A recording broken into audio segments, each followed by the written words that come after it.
Okay, so we've got a question here. We're going to try and solve this boundary value problem here for our function y, and we're going to try and do it without using differential equations.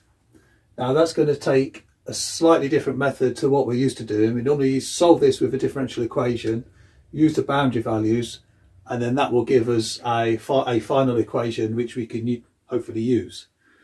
Now this way, I'm going to show you, is called the Rayleigh Ritz method, and what you do is you just substitute a function in from the beginning, and then that will give you an answer out at the end. It'll give you a value, and that's useful if this differential equation here is a little bit hard to solve. So that's when this will become useful. Now the way we do that is we try and find a trial function to plug into here, and we'll call that z, and it's x in terms of x with a new parameter a. And we're going to set that to some value or to some equation that we can maybe integrate quite easily, because this method is going to require us to keep integrating rather than take this out of the integral. So the function needs to be analytic and also hold the boundary value problems. So a simple trial function could be a times x, and then just to get the boundary values in, we can use the 2 and the 0, so 2 minus x. So that would be a good trial function to start with. And then what we do now is we now rewrite this functional in terms of a rather than y. So now we can call this s of a, still from 0 to 2. Our independent variable is still x, we still got that here. And now all we do now is change our y's for our z's. So 2z prime squared minus 3z squared plus x z. So that's basically what we're now going to try and integrate. So next thing is we need to work out what we're going to put in for our z. Now this is our function, our z. Well, here we've got a z prime squared. So what we need to do now is take the derivative of this, and then we can plug that straight into here. So let's just work out our z prime. So if we take the derivative of this, we could use the power rule if you like. So the derivative with regards to x, we'll have an a times 2 minus x, and then we'll add on to that ax times the derivative of 2 minus x with regards to x. Well, that's just going to be minus 1. So this plus will now become a minus. Okay, let's just try and clear this up a little bit. We don't want to be plugging that into there. Let's just make this look a little bit more straightforward. So let's just FOIL it out. We've got 2a minus ax, and then we've got minus ax again. So we've got a minus ax and minus ax. So we've got 2a minus 2ax. So now we could leave it as that. That looks okay. Or we could go 2a and then 1 minus. Now what do we have to plug in here? We've got a 2a here, so we just plug in an x. So that can be our z prime. So let's just write that up here. 2a 1 minus x.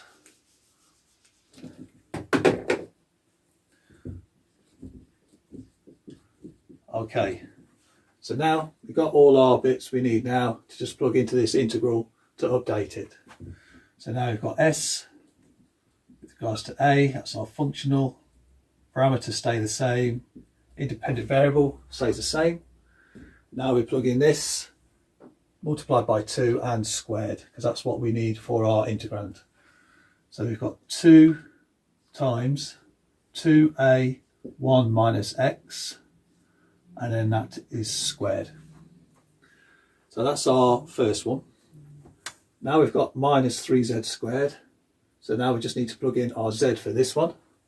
So minus 3 times ax 2 minus x, and that's squared. And then x times z, so we just multiply this by x. So that will give us a x squared 2 minus x. Let's just make that a little bit neater. Ax squared 2 minus x. Okay, so that's the functional we now need to try and integrate. So we're not going to try and do anything different now other than standard integration. So we can break this up now into 3 different integrals. That's the method I like to use. You can try the whole thing all in one go if you prefer. So the 3 integrals we're now going to need to solve are from 0 to 2 dx. This one here, which is 2 times 2a 1 minus x, and that is squared. So that's that one. We now want this one, 0 to 2 dx, 3 times ax 2 minus x squared. That's that one. And then this one here. So that's 0 to 2 dx, and then simply ax squared 2 minus x. Okay, right, I'm going to rub this off the board now, and then we're going to try and solve each of these integrals one at a time, and it should give us a value in terms of a, because this is going to be a definite integral as we've got our parameters. Okay, let's start with this one. So we've got 0 to 2 dx, 2 times 2a 1 minus x squared. So 2 times 2a 1 minus x, and that's squared. So the way I like now is I'm going to FOIL this out with the squared. So I'm now going to have 0 to 2 dx, 2, then big bracket, let's FOIL this one out. So now we've got 2a 1 minus x times, let's just put a little times in there, 2a 1 minus x. So all we need to do now is FOIL that one out. So that's going to give us 4a squared. So the 2 still stays. So 2a times 2a is going to give us 4a squared. And then the 1 minus x, that's going to give us x squared minus 2x plus 1.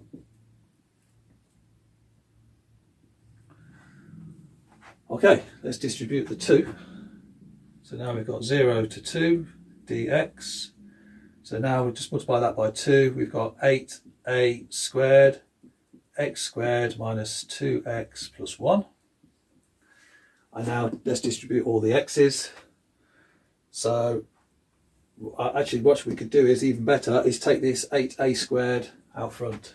So now we'll have 0 to 2 dx 8a squared, because that's not dependent on the x. And then we've got x squared minus 2x plus 1. Okay, well we can integrate this no problem. So now we're going to get 8a squared, then integrate each term one at a time. We got x cubed over 3. That's going to give us 2x squared over 2, which is just going to give us x squared. And this one's just going to give us plus x. Okay, now we can bring up a value for this. So let's plug in a 2. So that's going to give us 2 cubed is 8, so that's 8 over 3. 2 squared is 4. So let's try and go straight in with a common denominator. So if that's over 3, that's going to give us 12 over 3. And then x with a value of 2, that's just going to give us 2. And then if we do a common denominator of 3, we're going to need 6 over 3. Okay, so then that's going to give us 8a squared. Then 8 minus 12 is minus 4, plus 6, that's 2. So that's going to give us 8a squared times 2 over 3. So then that's going to give us 16a squared over 3. Okay, so I'm going to write that next to this one. 16a squared over 3. Okay, that's my solution for that one. Now let's move on to that one. Okay, so we got 0 to 2 dx 3 times ax 2 minus x, and that's all squared. So we've got 3ax 2 minus x all squared. Okay, so let's go straight into that and just put that down as a squared term. So let's write both terms. So 3 times ax 2 minus x, and then multiply that by ax 2 minus x. Okay, let's go straight into that. So 0 to 2 dx. So we got 3. Now let's multiply across. So a squared x squared,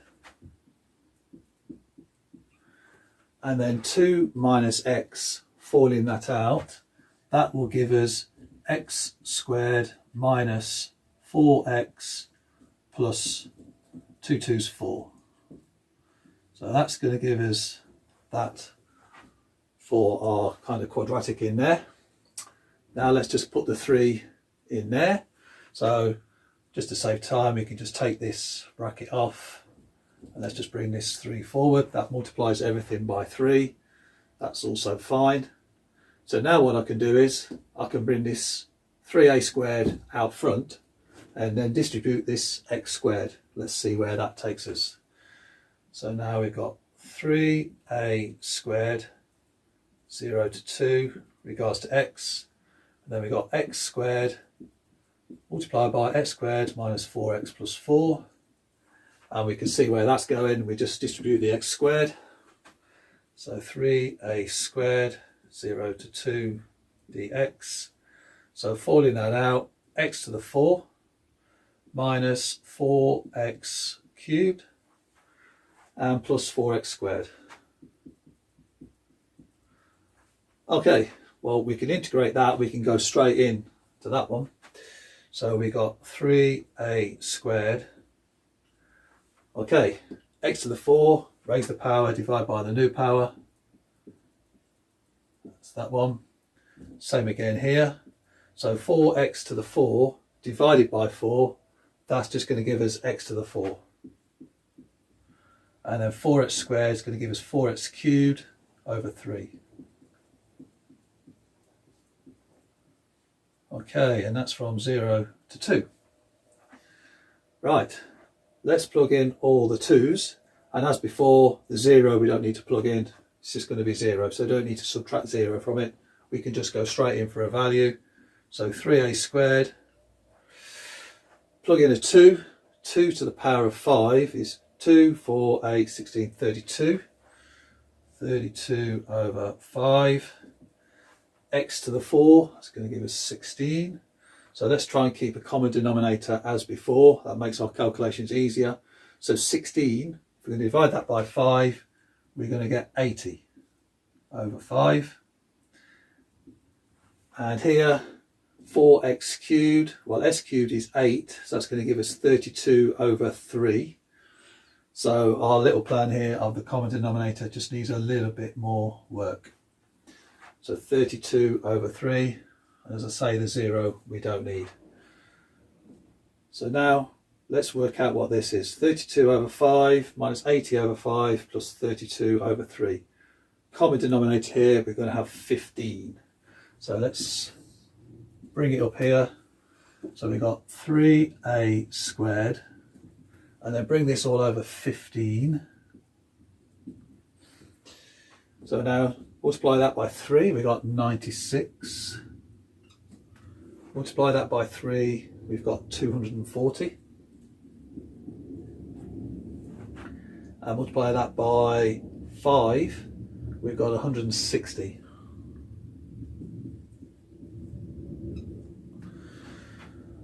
Right, let's see what we can do here now. We should get a solution now. So 3a squared. 96 plus 160 is 256. 256 minus 240 is 16. So that's going to give us 16 over 15. So that's now going to give us 48a squared over 15. Okay, so that's our solution for that one. So now let's move on now to this one. Okay, so let's take this integral here. So 0 to 2 dx ax squared 2 minus x. Okay, this one's looking a bit more straightforward. We just FOIL the ax squared here. So 0 to 2 dx 2ax squared minus ax cubed. Okay, let's take out the a. So now we've got 0 to 2 dx, take out an a. So imagine we've factored out the a, and now we're left with 2x squared minus x cubed. Now we're ready to integrate. So now we're going to have a, and then 2x cubed divided by 3, so that's 2/3 x cubed, and then x cubed, which just becomes x to the 4 over 4, and then from 0 to 2, and as all the others before, the 0 we don't need, so let's just go straight in with the 2. So now we've got a times 2 cubed is 8, so that gives us 16 over 3, and 2 to the power of 4 is also 16, so that gives us 16 over 4, which is minus 4. So if we change that to the same common denominator, our 4 becomes 12 over 3. So that becomes 12 over 3. So now we're just left with 4a over 3. So we can plug that straight in there. 4a over 3. Okay, so that's all the integration taken care of. All we need to do now is put in what our final solution is for our function that's going to solve this boundary value problem. So we originally started off with z x a equals ax 2 minus x. All we need to do now is solve for a, and then we can plug that into our solution, and then we should get our function, which will be in the form of some kind of quadratic maybe. Okay, so let's go on to this. So if we just take this bar here, and this is the solutions to all those integrals, all we need to do now is plug in these results and solve for a. So 2z prime squared gave us 16a squared over 3.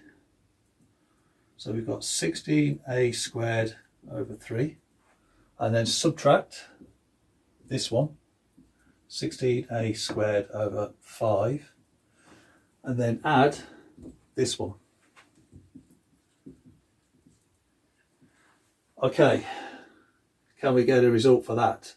So 16a squared over 3 minus 16a squared over 5, I'm sure we could do something there. Let's get a common denominator of 15, multiply this one by 5, so we've got 80. Let's put the a squared here, so we'll have 80, and then multiply that one by 3, we'll have 48, and then this one here is obviously not squared, so we don't include that. So now this is now 32 over 15, so we've got 32a squared over 15 plus 4a over 3.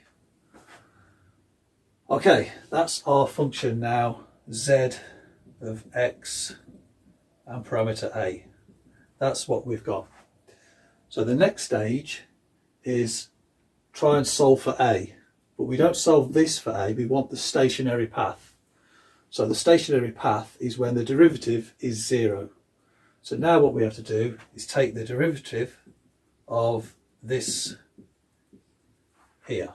So the derivative of that with regards to a should be pretty straightforward. 32 times 2 is 64. So that's going to 64a over 15. And the derivative of that with regards to a is just going to leave us with 4/3. And as we're looking for the derivative, and we're looking for the stationary path, we set that to 0. Okay, well, let's multiply everything through now by 15. So let's bring this up here. So 64a, multiplying that by 15, we're going to get now 15 over 3 is 5, so that's going to give us 20 equals 0. Okay, now common factor here is 4, so we can now say 16a plus 5 equals 0, and now we're straightforward now to try and solve for our a. So we've got 16a equals minus 5, a equals minus 5 over 16. Now we're one on the way. Let's just write that in here. That's the most significant part of our question now is finding that a. So now we can just write that into our trial function. So let's take that off the board. So we had ax times 2 minus x. We've now solved for a, so we can plug our a into here. So we've now got minus 5x over 16 times 2 minus x. That's going to be our trial function. So that is basically what we've got. So now we'll just go back into terms of y. So actually we'll leave it in terms of z for now, because that's going to help us when we come to our comparison when we do the differential equation. So z of x equals minus 5x 2 minus x over 16. And that is our solution to our integral. Okay, so the next video, you'll see the link below. I'm going to solve this by a normal method with differential equations, and then let's graph this one next to the solution to this one, which will probably have a sine or a cosine in there somewhere. So let's see how that goes. Okay.